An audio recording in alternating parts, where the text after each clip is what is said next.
Well, hello everyone. We're back again. It's Wednesday, so you can set your clock to it. Shower door professionals will be streaming into your living room or your den or your bathroom, wherever you happen to be at the moment. That's the way the world is now. We're just everywhere, ubiquitous. But hey, I'm glad that you could join us. We're gonna have a lot of fun tonight. We've got all the crazy characters here, so who knows what might happen. If you want to join us, you can just click on the link there in the Facebook page and just slide on into the Zoom room. On the call, we will take your questions, your comments. Maybe we'll take some requests. I don't know. See how we feel about it. But yeah, there's a couple of people who are conspicuously absent today. But speak of the devil and she will appear. But there's Christina. I really don't feel comfortable starting until Christina's here. So she's here. So oh man, now we're good. Now we're good to go. What's going on, Christina? Are you just getting into the car or what? I am. I had a busy class tonight. It was really lovely. And I'm sorry I'm late. Hi, everybody. No, it's all right. It's always good to see you. Um, Yeah. we had like a great call this week for the co-op, and it was like pretty exciting. I was a little bit blown away after we hung up from them. I was like, wow, man, it was. I felt like I just sat in on some like history or something. It felt really good. I think we've had a few weeks that have been not, I wouldn't say stagnant because there's a lot of pieces coming together, but it's like the last puzzle pieces clicked in place yesterday. So it was really lovely. Let me switch gears here. So what's going on right now is we finally have our logo. It is ours. It is copyrighted. We are going to press pause on the federal trademark right now, just because that is a heck of a lot of money, and it's just not the first priority we need to go after. Maybe in 3 to 5 years, that's something that we'll look at, but we're just going to table that for right now. It's not a no. It's definitely a let's look at it in a couple of years. So now we're really focusing on more concrete things. We also elected a board, which is really exciting. So we have a board of 5. Unanimously all voted. There were, I think, 7 people or 8 people on the call who voted. Everything was unanimous, just based on what roles people have played so far. It all fell into place. That's very lovely. So if I remember correctly, I will be president. Chris Phillips will be vice president. Shannon McKinney will be, one second. Shannon McKinney will be our treasurer. She's a former CPA, so that's perfect. Rob Gomez is going to be an advisor to the board.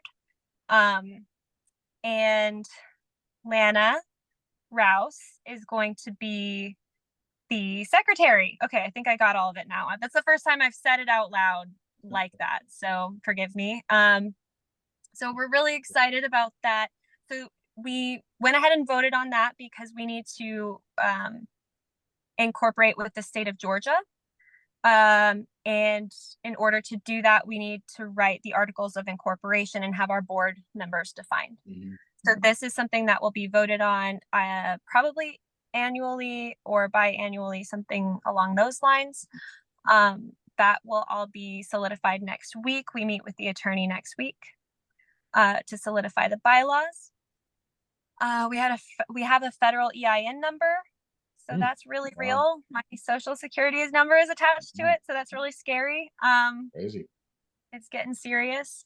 Let's see. I'm missing so much. We've got the form we're starting to vet members. So you'll see a form coming out.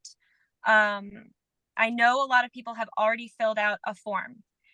When you click the link to fill out this new form, anything from the old form will auto-populate. So don't feel like being asked to do the form a million times. I know it's a struggle, and we've asked a lot of everybody, but go ahead and fill out the form. It will be auto-populated. Let's see. And Rob Gomez is going to be coming out with that. We have a few edits we just wanted to make last minute, and that should come out later this week or tonight. Rob, are you on the call? I haven't seen Rob yet. He's around here somewhere, but I don't think he's on the call yet. So this is the form. It's not just like a 5-question, are you interested in the co-op, and we'll send you information form. This is the form that's like, okay, are you a member of Shower Door Professionals on Facebook? Are you a member of the NGA? What percentage of your revenue is from shower doors?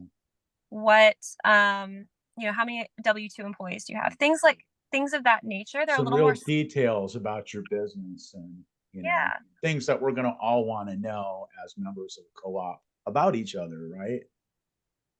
Definitely.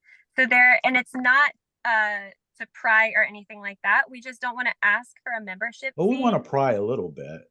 A little bit. We want to make sure that you're a good company. You're not just running around. You've never done shower doors before. You usually do auto glass, right? But we also want to be inclusive of as many people as makes sense right now. And we're really just excited about that form coming out. So Lana You're going to need to be bona fide. Yeah, it'll right? ask, do you have a Google My Business page? Do you have a website? Do you have reviews? We just want to know your standing in your community and things like that. So, again, not trying to pry too much, but just enough to make sense. And let's see, what other things? We have so much going on. Yeah, there is. It was really eventful. It's talking to some people, talking to other organizations that we're wanting to partner with, making space at Glass Build for our big announcement. So talking to people there, and we spoke also to the NGA.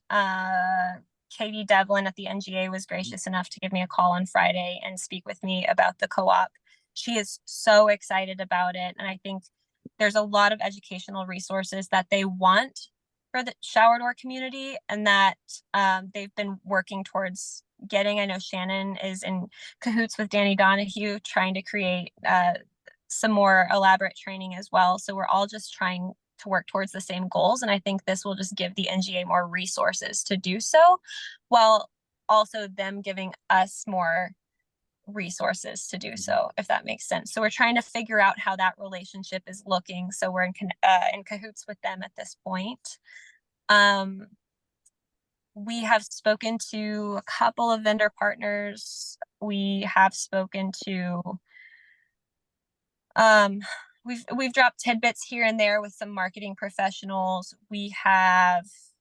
Rob is working on the website, and that's going to be our main focus, because that is really where all of the marketing effort is going to come from. Is every business is going to have a page on the website that kind of highlights what their specialty is. For example, in the Atlanta market, my dad and I at Shower Door Guy specialize in residential shower doors. Whereas Daniel Keepin on this call in the Atlanta market, I believe, and Daniel, you can tell me if I'm wrong, but you do more home builder work. Is that correct? But still shower doors. So you can still be a part of it. Yeah. So we, and it just shows kind of our specialties. So we're getting the right leads to the right people and the right places. We also want to have a filterable gallery. So right now, my dad and I are fortunate enough to have a lovely gallery that we can filter by shower shape, glass type, hardware color, framing, things that like do that for everybody, because we've all seen the questions on the Facebook page about, does anyone have a picture of a shower like this? And it's hard to find that stuff if it's not tagged correctly. You can't just throw it in a Google Drive folder or something. So that is so true. Yes. It's all about the tags. so that you can actually find it. Yeah. Yep. And we would want to, watermark the photos with your company's logo, so that that's another backlink to your website. It's another just shout out to you and your branding on a more national scale. You know, we want to have blog posts. A lot of us have blogs already on our websites, but it's not something that we're able to maintain. Maybe I know that's true for me. So we'd like to have a committee that's a part of the Shower Door Professionals Co-op. Some of the members can come together and create some blog posts, and that's something we could use AI for. It doesn't have to be hard. We can also create video posts. So I just saw, can't remember who it was, but somebody just posted a shower door that didn't have any bottom. It's a video of a shower door that didn't have any bottom support, and it was on a knee roll, and he moved the two panels. Ooh. And that would be a great video blog to have on hand on the co-op website, to show a homeowner when they're like, well, I don't want you to drill into my tile on the bottom. Well, look at this, So we want to create a repository of all of these things. And that's what we're going to have to show, hopefully, at Glass Build. So awesome. Tons of stuff. I mean, more stuff than we can really cover. I mean, it would take a whole call to really go over everything, but it's cool. So as we're moving along, it's gaining momentum and inertia, and really come together. Thanks for your leadership, Christina. Congratulations, Madam President, on your new position there, and I know it's gonna be fun. It's so fun, really scary, really fun, so exciting. Awesome. I have a quick comment on Okay. the questionnaire, the application. So as we're, again, Christina said there's a lot of questions on there. As you're filling it out, don't feel like there's a question that says, do you have a showroom? So don't go down and go, oh, I don't have a showroom. Is that required? We're asking questions that's not only, what's kind of required to be a member, but then also things that we would want to list on the website about you, and then just some maybe, what is the makeup of our membership? Who's our average membership? How many shower doors do they do? Things like that. And instead of giving you only the questions that apply to membership right now, and then asking you questions related to the website later on, and then maybe a survey after that, we just tried to put in everything up front so that we're not coming to you over and over and over again trying to ask you questions. So if it seems like a lot, it's just because we're trying to just do at once. Being thorough. Trying to And be thorough. Yeah, and the user interface is beautiful. Rob Gomez did an excellent job pulling this together. It feels like it's not this big long thing. It's just a couple of pages with a few questions. It's not overwhelming. I filled it out today. It only took me, well, I was making notes on it and feedback notes, so it actually took me a long time, but it wouldn't take anybody who knows anything about, you guys know about your businesses, so it wouldn't take you any time at all. So yeah, I hope you all fill that out when it comes out. Be looking for that. If you've expressed interest, if you don't end up filling that out, we'll probably still reach out to you, but please be proactive and do that, because that's a lot of work. Yeah, that's where we're at. Any questions?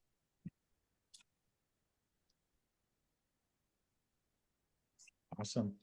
I think you covered it pretty well there. Just before we started up, Keith Dobbin was just about to tell us a story. Keith, tell us your story. I feel awkward going on top of that, selfishly telling my story about this. Oh, good. That's even better. It's a really uncomfortable spot to be in here. Well, I can only imagine what kind of work it is to put together. My chest is tight just listening to this conversation, because I can only imagine being responsible for something like this. It wouldn't move very far. So kudos to everybody running that, especially Christina. You have way more patience than me. But it had to do with the social media. It's just about 7 years ago, almost to the day, my mother, I was not on social media. I was surrounded by a bunch of older people I was kind of like mentoring from, and they were the school of, I don't do social media. People don't need to know when I eat or where I, and I thought that's what social media was. And my mother says, you got to watch this guy. Just watch one post. His name's Gary V. Look him up. And she goes, just get on one platform. Just like start on LinkedIn. So I watched the first video I watched. He said like 2 F words, something, entrepreneurship. I'm like, wow, okay, I like this guy's energy. And so now I've been kind of like following in this guy's footsteps. He doesn't even know it. I do everything I hear him say. And it's kind of helped me build this business of my architectural glass, literally on the back of social media, 0 paid advertising. Wow. Actually have been getting paid through a few of the platforms. So we're actually getting paid to do advertising. But today, which is really cool, a gal named Deb Levy, and anybody who doesn't know her, I might be misspeaking about her position, but she's either important or very important. It has to do with US Glass, not Glass Magazine, Okay. US Glass. But US Glass has a couple other affiliates. I guess they're in the window film business, and that's a big segment of their kind of big conglomerate, their media conglomerate. And she called me today and said, hey, September 19th, there's a huge window conference, kind of like our glass build in Orlando. And they just booked Gary V to be the keynote speaker on the 19th, on Thursday. But she says, soon as he's done, you're going to be up speaking right after him to the crowd. And I'm like, this just come full circle, like out of nowhere. You don't apply for it or anything. She just called today, 2 hours ago. Wow. And it was just unbelievable because, again, I started with just doing these selfie posts. Even people in the own company, like, what are you doing? You're an idiot. This is never going to do anything. And now for her to call today to really say that I get to speak on the same stage as the guy that really is the person that attracted me into doing social media in the first place was like, blew my mind. So anybody that does window film tints or whatever aspect of that business is, if you'll be in Orlando, I got like a half a dozen extra passes to go backstage. I get to spend 30 minutes with them. So if anybody else is there, wants to see if we can make it happen, you're welcome to send me. Do you think it was the eagle pooping in your coffee video that put you over the I top? think that's what put it over the top. Yep. I think it was, and listen, if that's what it took, that's easy. I've drank it a lot worse. I'll bet that's true. I'm sure of it. So that's a bald eagle. That's about as patriotic as it gets. I'll take it down. That's right. It's got to be good luck. Well, congratulations, Keith. I know it's a ton of work to do what you do all the time, and you put yourself out there in kind of those goofy situations. I said to you the other day that you have to get a new outfit every day when you keep putting these videos out where some guy's getting run over by a car and he's got red clothes on, so you got to put red clothes on. And if you knew, I know is like most of it's satire. I try and do some serious stuff, but if you could see what it's like just locally, because I'm no different than anybody else on here. I'm like, I took 4 appointments today. I'm out measuring jobs, helping do stuff. But if you see how I'm treated now locally when I go to these job sites, again, I've been doing the same job for like 20 years, but the last like 3, it's a complete game changer. They don't even ask if I'll, it's not like, hey, will you bid this? It's like, hey, will you do this? And will you come by and do one of those videos? Like, price is off the table. And so it's taken a while, but it's changed the entire dynamic of doing business face to face if they've consumed the content. It's literally Impressive. like cheating. Well, yeah, I mean, Well, but they can't really miss you. I mean, if you do as much content as you do, I mean, no one can miss it, and it's like, it's not that easy. I mean, it just takes a minute to shoot a video, right? But like editing takes a long time. People don't realize that. Oh, It's like you can shoot a video in 5 minutes, and for every 5 minutes of actually shooting video, it probably takes you 20 minutes to edit it to where it's really presentable for people to consume. And then to do that day after day after day, and that's really what it takes to be successful, really at anything, is the repetition and like sticking with it. And when you're not seeing results, you keep doing it. You keep doing it, I and love that, the repetition. I saw one of these daily quotes and it said, your repetition is your reputation. ooh, And it's perfect. I mean, if you really obsess over something and do it, do it, and do it, and do it, and do it, do it, it's just a matter of trial and error. At some point you will kind of elevate yourself. And yeah. but man, that's why I can't stop going out on the jobs. There's a vanity aspect to it. I mean, there's a reason why that's one of the 7 deadly sins. But it changed the innocuous rapport building that the videos do. It's evident when you meet someone because the conversations aren't like typical ones like, where are you from? How long you been doing this? Those don't come up anymore. It's, oh my God, I can't believe you're here. Will you do this job for us? And it's like, oh yeah, let me think about it. Sounds like you had a price in mind. It's a complete game changer. Yeah, and I'm sure it's like, oh, I remember that one video you did where you did this. And it's like, that was so funny. I laughed all day about that. And that's probably the thing that you hear all the time, right? And it's across the board. It's across the board with people if I told you, is my old man still on this call? If I Yeah. told you how many times he said, I can't believe you're posting that. But you can hear my mother on that say, post it, post it. It's like, That's there's an hilarious. ask for every seat. And there's a certain set of lines you want to stay within. I probably towed them a little bit further than most, but you'd be surprised. Like that Eagle one, it was so cringe. I debated even doing it. That got more views across every platform in the first hour than almost any video I've ever done. I think that's the So first time I ever saw an eagle. somebody No, I think texted me and said, Keith, I don't think that was poop. And it really made me concerned, but I'm assuming that's what it was. now we get nature experts.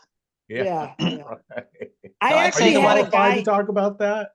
Okay, now here's the flip side to that. Had an individual call today and talk about that video and said how disgusted he was because I used the word patriotic, and he was offended that I would use the word patriotic and have some type of comedic satire to this. And I was like, I said, I'm sorry that you're carrying around this much visceral, that you took the time out of your day to call me. And we actually ended up having a decent conversation, but it was really, some of the people are just weird. Yeah. Just weird. Yep. No, the ones that you But it's go out on the edge are overwhelmingly good. the ones where Yeah. you the customer in the showroom who is you can't please, and your partner there with the wig on and your trash bag out to the dumpster. We were all thinking it. We were all I was thinking just, that's why I love doing it. It's like, you don't have to call anybody out, but you know what we're trying to insinuate here. Like, don't be a fucking pain in the ass when you come in the showroom. Be Mhm. respectful. I'm going to be respectful to you. Mhm. Yeah. Has Well, anybody had customers that come into the showroom where it's like I'll never forget, I had an Eastern European couple, and maybe this is normal for them, but this guy laid into a girl to the point where I had to say something because I said, sir, if my mother hears you talking the way you're talking to your wife right now, you're not gonna have to worry about me. You're gonna have to worry about her. I mean, she'll throw your ass out of here in 2 seconds. Mhm. And have you guys ever had anything like that in the showrooms? no, we haven't. We Not haven't. yet. You get the demanding ones, usually the man. engineers are the toughest. 100%. I like to get them when they say they're an engineer. I always get them a little, Dad does this one too. Oh, you drive the front or back of the train. You really try and tear them down a notch so they don't have to try and be all hoity-toity on you. Love it. Very good. Very good stuff. Well, I just wanted to say thanks to Billy's not on the call tonight, but I went over to Billy's today, Billy Britt in Asheville, and he was a gracious host and showed me his operation. And you always learn something from another glass shop. It doesn't matter what size they are, where they are in their journey. You always learn something. And I told Christina we learned something very valuable at her showroom last year, and I had a good visit with Lily today, learned some things. So I would just urge people to get out there. And plus, Keith won't tell you this, but I've leaned on him a lot this week. I've been pestering him every day, 2 or 3 times, and he's always gracious with his time and information that he doesn't have to share, opinion that he doesn't have to share. So just a thank you to both of those people, because it means a lot. Aw. I just love that about this group, man. It's like, it's so cool that people are, getting to know each other and visiting each other and going to each other's shops and stuff. I love hearing stories about that. It warms my heart. Well, you also want to go places where other people have already been, and they've got the experience and they've made the mistakes before you get there. And so why repeat those mistakes if they're willing to share their experiences with you? And the same thing on my end. Anybody who comes through my shop, I'm bigger than many glass shops. And so any questions they have about what they're thinking of doing, I'll tell you what our experience was. It may not be the right answer for you, but we'll share it. I love that about you. You're just straight. If I had to say one thing, you are a straight shooter. And I mean that as a high compliment. No bullshit. When you call, I know exactly what you're looking for. That's why I take every one of your calls. I know. And then I get Some a people video. call and it takes 30 minutes to get to the point. I'm like, I can't.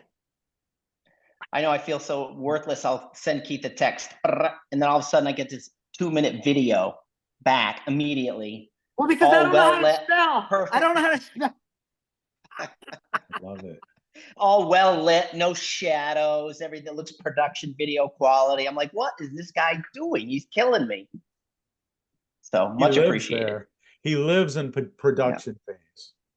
I do that to So customers. I would like to hang out with people too in Dallas this year. So if people are getting together, and if there's any glass shops around Dallas in this group, would love to visit a glass shop down there. I'm sure something like that'll happen. What town is it in? Is the glass show in Dallas this year? Is it? It's Dallas.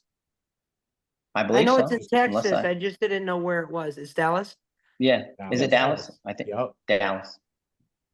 We should all go I don't know mystery shop one together. We can get a little bus and we'll all go together. Mystery shop. How do you mystery shop? How thick is this glass? Yeah. Is your glass 3/4 of an inch thick? We only buy 3/4 of an inch thick. Do you have any of that aquarium glass? I want the aquarium glass. A whole group of people, right? Hilarious. Yeah, I was thinking, this might be a decent topic to discuss is, we do glasswork, right? We do shower doors, we do, installations, consultations, but there's I was thinking, there's a lot of other stuff that we do. And in fact, when Keith was just talking about that married couple in the showroom, I got to thinking about how many times I'm out on a job doing a measure and it's a married couple. And they've got different ideas, about what they want. I mean, sometimes it's just slightly different. I mean, sometimes it's just like these tiny little, but sometimes they're quite a ways apart. Oh yeah. Oh yeah. And I think about what a huge part of my job is counseling. I mean, legit, counseling people, being a mediator, being a liaison between these people who I've never met before, who've known each other for 10, 20, 30 years, who knows? And here I am, a stranger in their house, in their bathroom, kind of helping them get along, come to a decision together. I mean, That blows my mind. That I could even end up in. How do you even end up in a situation? And then, Well, the key is to get out of that situation. I find that, That's my favorite part. That's Yeah, my that- well, favorite. yeah, and what I do is, I'm not allowed to take sides, obviously, but I'm going to take the wife's side, and then they laugh or well, something like yeah. that. So, and that's usually how it goes. Mhm. But you acknowledge what he's saying, and then usually take her side, and that's usually how it goes. Brilliant. That makes it easy.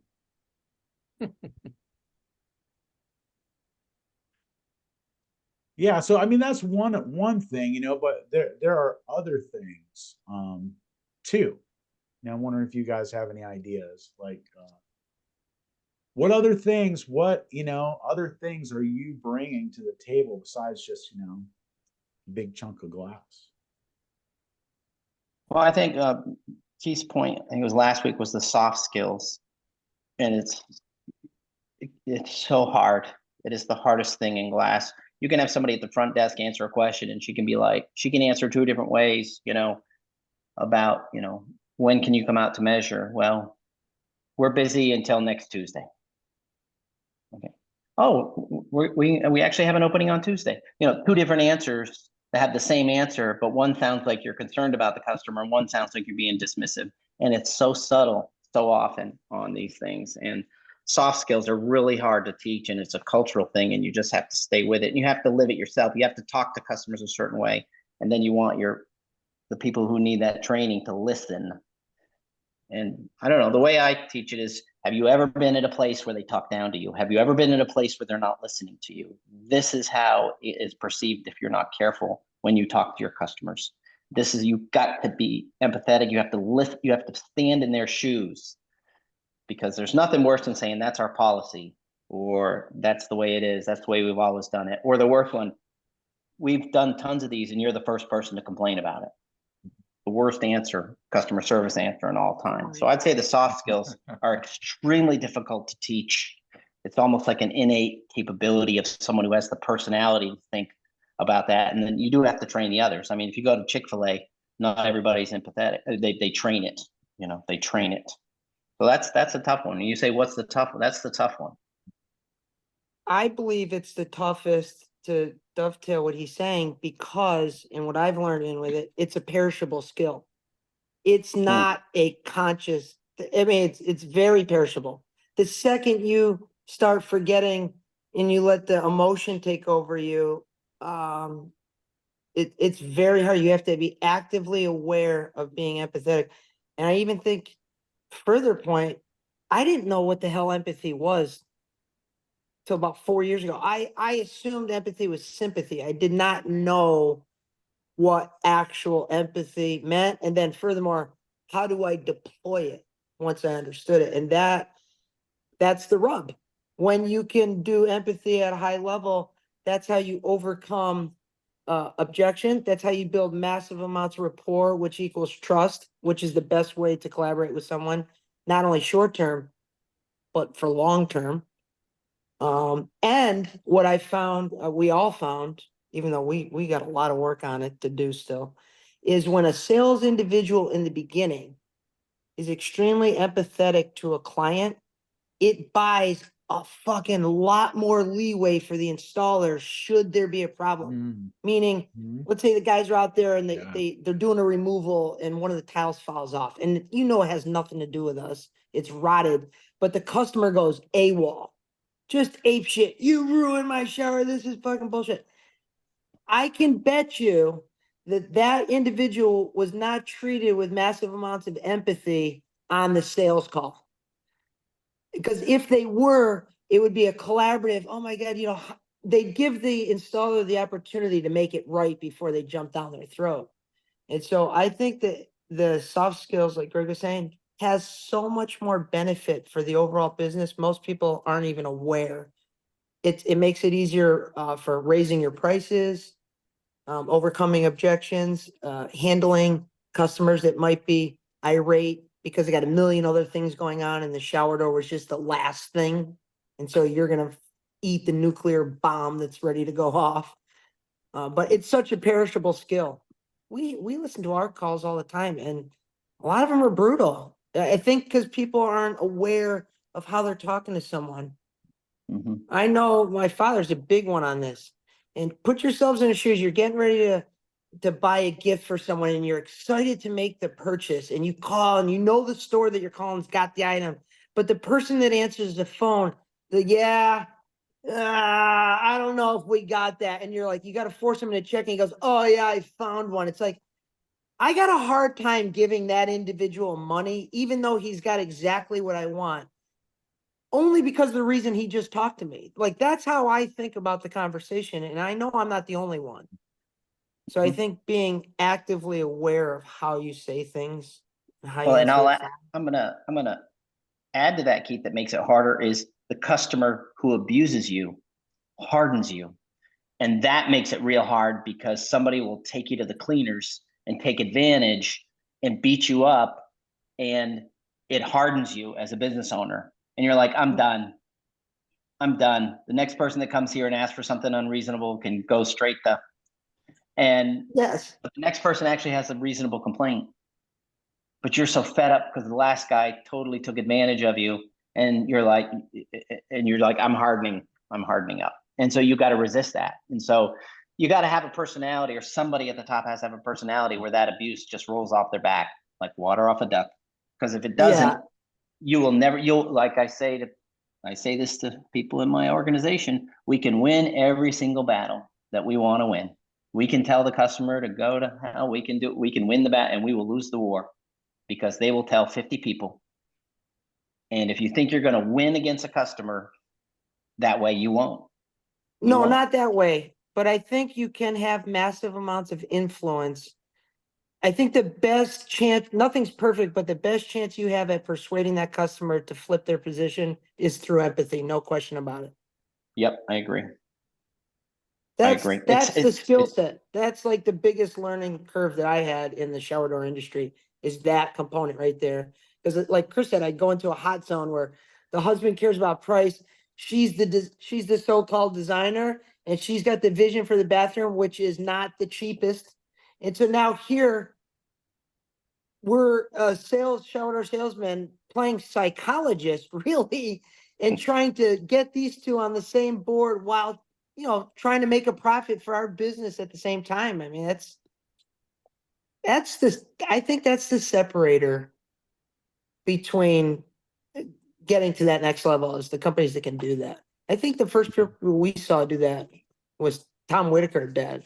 Remember Mr. Schauder, the way he had everything and his demeanor, how he talked to people. He never raised his voice. It was so very positive and collaborative. It was almost hard to get mad at the guy. And he was twice as expensive as everybody else that we knew was selling shower doors back then. It was unbelievable. Mm-hmm. But I think the empathy is what he was really, I don't even know if he was consciously doing it. He was just, that's how he was. And people loved him. Loved him. Yeah, understandable. Yeah. We'll get customer complaints, and what I frequently do is just repeat the complaint back to them, just in a different fashion, so that if they say this, and I'll say, oh, you must be frustrated with that. But it's not boilerplate. Sometimes you get these national call lines. You ever hear those? How are you doing today, Mr. Stoll? And have we resolved everything to your satisfaction? I'm sorry to hear that, Mr. Stoll. And you can tell they're reading off a script, and you're like, oh, you're killing me. No empathy. It's not real. It's not real. It's not real. So that's why empathy preserves people's autonomy. Those scripts don't do that because they're going somewhere with it. Oh yeah, a consultant sat down in a room with them with 50 in a training class, and this is what you say next. We're going to type it out for you. Whereas I hate to say Chick-fil-A, but boy, they got their people down. You're talking the fast food trade. Can anybody imagine? You know how hard it is to hire for the trades right now. Can you imagine being a manager at McDonald's and hiring at the pay scale they pay, and expect to get somebody who will actually wait on customers politely? And Chick-fil-A doesn't. If you want to know how that's just impressive. I was at McDonald's the other day. I'm like, yeah, I'd like a quarter pound or whatever. And then silence. And then I'm like, Anything else? Yeah, go around. I'm like, okay. And I said, I have another burger. Oh, okay. He exasperates on them. I'm like, sorry to bother you. I'll go somewhere else. Wow. But that's how hard Shouldn't it be- is to hire Shouldn't for be that. eating that shit anyway, Greg. It was Keith, it was late. I was the only place open. I swear to God, I don't regularly go there. As a kid, I'd eat every meal there. Okay. I know at your age, you worry about the arteries, the hips. Just be careful. Oh yeah. I understand. I appreciate the concern. So we've gone from empathy to McDonald's arteries. Yeah, it's funny because that used to be the story too about Starbucks years ago. They really attributed their success to this thing of training the kids that they were hiring to serve coffee to really get to know customers, learn their names, and apparently, I mean, it was really helpful for the employees.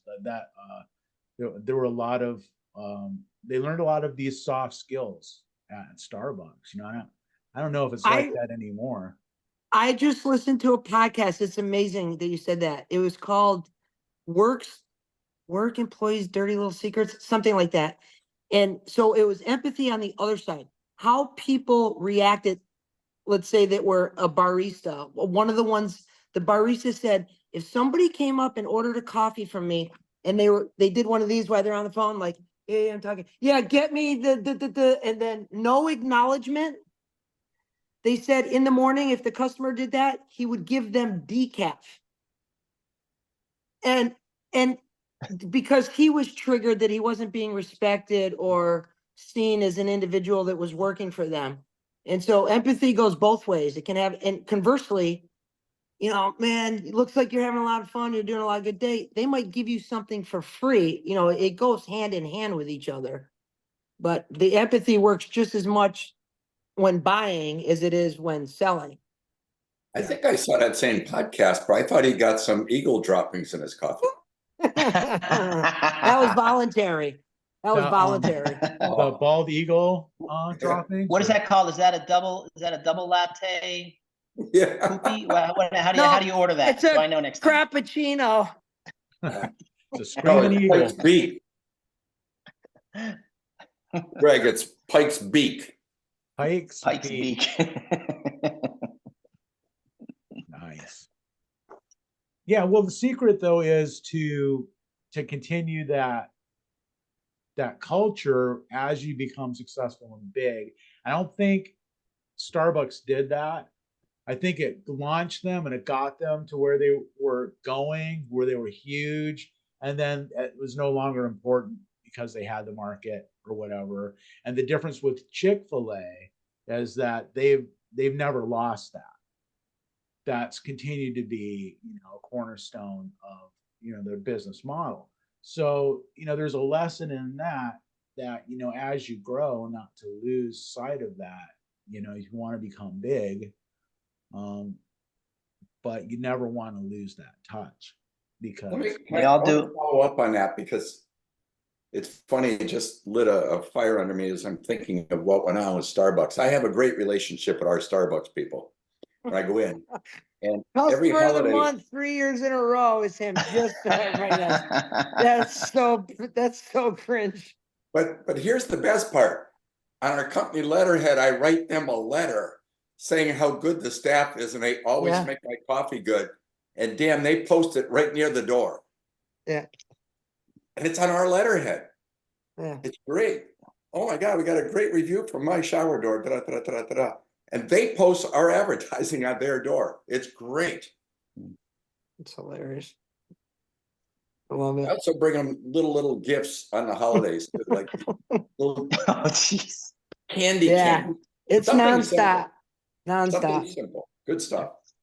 It's hard to keep up though, Chris. You're talking about, companies that keep it up and don't, that's always a cycle. It only goes so long. It's so hard. Companies can only keep it up, and by the time they get bought and sold a couple times, the soul is gone. Yeah. And it's so hard to keep it up, you know, and it's so hard to survive 20, 30, 40, 50 years in business. Reminds me of a big company that we all know that, used to be like that, right? Just always always the little extra thing, you get your order and there'd be a little something extra or something, Yeah. I can name a glass supplier, not the one you're thinking of, a different one that I was with for 10 years. And they were my best supplier and they are my worst supplier. And the only difference is the original founders are gone and it's been bought and sold 3 times. Exactly. Money does not equal smart. No.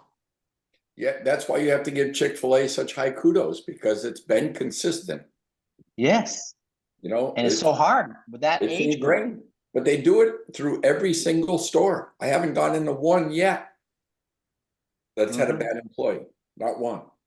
Yeah, it's amazing. Now they're privately owned, right? Like a family Yes. company. So I mean, they've had the same owner, right? Basically. Yeah, but that owner doesn't go to every single store, right? So it's a culture that they have. Right. And they teach it. Right. And they train it. Yeah. They train it and coach it and reward it. There you go. Yeah, and rewarding it, I mean, that really is the key. Even like when you were just describing about your Starbucks, and then just like giving them something, I was like, you don't have to give them much. It really is the thought that counts. They say that nobody really believes it. You think about how many people go into Starbucks and give them something as a gift. Right. Nobody. So now I pull in the parking lot. They're already making my coffee. I didn't even order it yet. And they're already making it because they saw my car pull up. Yep. I have noticed a trend with sales reps lately where they're not just coming in, dropping off cards, asking to see the owner. They're coming in with cookies, donuts, cakes, dropping off a box. And of course, the front desk is much more likely to let them through the guard gate to me if they've got a box of cookies. So, there is some creativity going on. At least they're bringing something with the sales pitch, a dozen cookies. Old school. Mm-hmm. So yeah, that's another thing. I mean, just another thing you do besides just doing glass.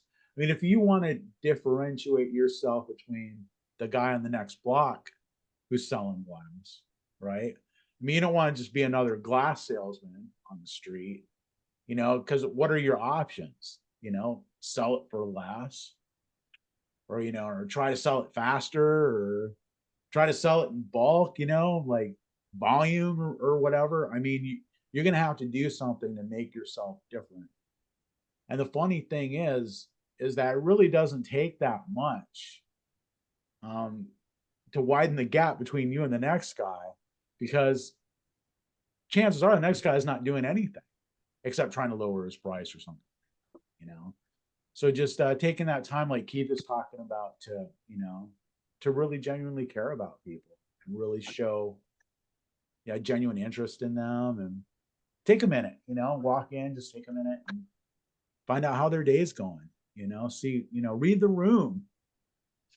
If you just go into a job, with your like head set on, okay, I've got to get this done, I got to get that done, and you just breeze right past the people that you actually need to negotiate with to just get the job done, you're not going to have as much success. If you just take a minute, say hello. I mean, those niceties, are really important. Like, hey, how you doing? How's your morning? Nice weather. Whatever. I mean, just to slow it down for a minute. What is it that you want? If you could have anything, and money was no object, what would you do here? I like to get people talking like that. What would you do? Like, just imagine you had all the money there, all the money in the world. What would you do here? Get them thinking like that. And then once they start expressing that to you, it's hard to walk back from that. That image they put out, right? And we hear that a lot where people say, gosh, the other guy just told us what we want and what we needed. And you listen to what we asked for. Yeah. So that's critical. But I find what's really good is that lots of times my competitors don't answer the phone if they're too busy. If they actually picked up the phone and said, hey, Mr. Builder, I'm too busy right now to do this job, whatever you're calling me about, but I should be freed up in about 4 weeks, they would actually get more work. But they're so busy because they're just a one-man show. They don't answer the phone. And all it does is send a message that whoever's calling is not important. So I love it when the competition doesn't answer the phone when they're too busy. I love it. Yeah. Yeah, I can't tell you how many times I've had someone tell me, a customer tell me, you know, the other guys came out and measured and then never gave me a quote. And I'm like, how is that even possible, man? But I hear it a lot. Mm-hmm. It's self-regulating.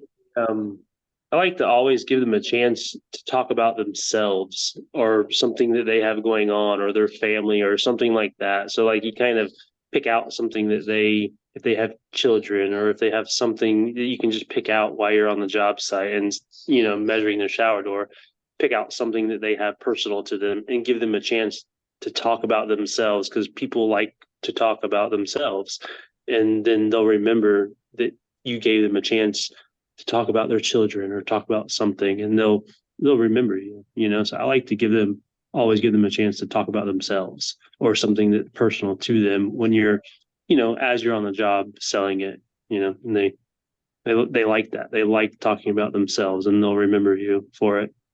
So that's one thing I like to do. Yep. And if you're genuine about it, I mean, you're asking to help bond, but at the same time, if you're genuinely interested, they can tell. Yes, it has to be genuine. You have to actually be interested in them and whatever they have going on, you know, but you just kind of gotta like people and like knowing what they have going on and giving them a chance to just talk, because they may not have talked. They might not have spoken with somebody in a while, you know, other than their husband or wife, you know, and you might be the first person they're speaking with in a little while. So to show interest in them goes a long ways.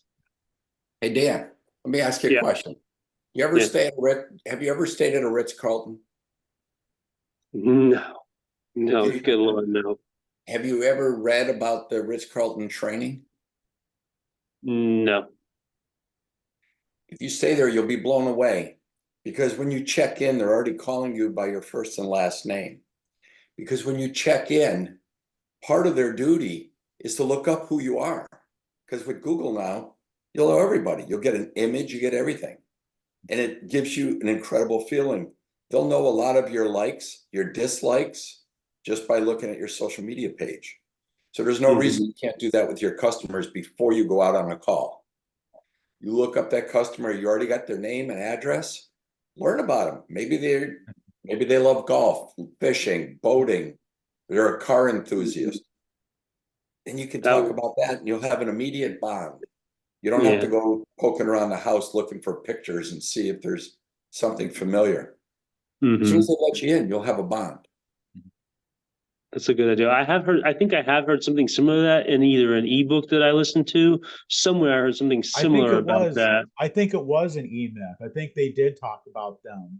There was somewhere I heard something similar to what you're talking about. I don't know whether it was the Ritz-Carlton or what, but I do remember that, yes, it was required for them to have stuff like that. But I don't know where I heard it, if it was Ritz-Carlton, if it was in some sort, yes, but that's definitely, you know, like that would even take it to a whole nother level, like knowing something about them before you got there. You know, I do that with builders before, if I'm going to go cold call a builder, you know, obviously I want to know who the owner of the company is and who's who. So you do your due diligence and look up the company to figure out who's who and what they do and stuff like that, to make it look like you actually care about who you're trying to sell to.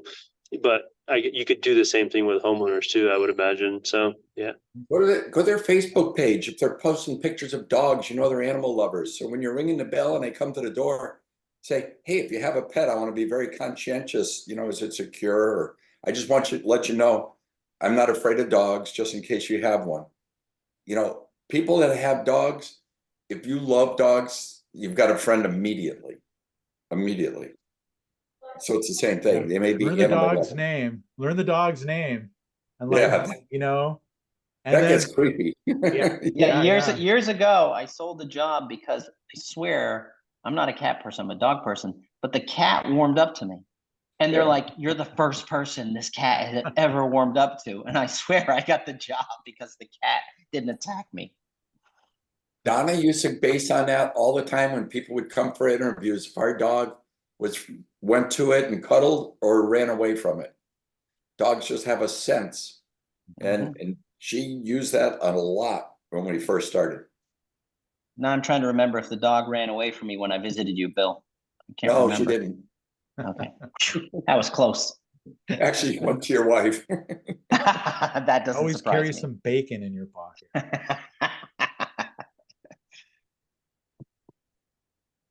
I used to sell auto glass before getting into the flat glass business, and that's the first experience I had as a sales rep calling on people.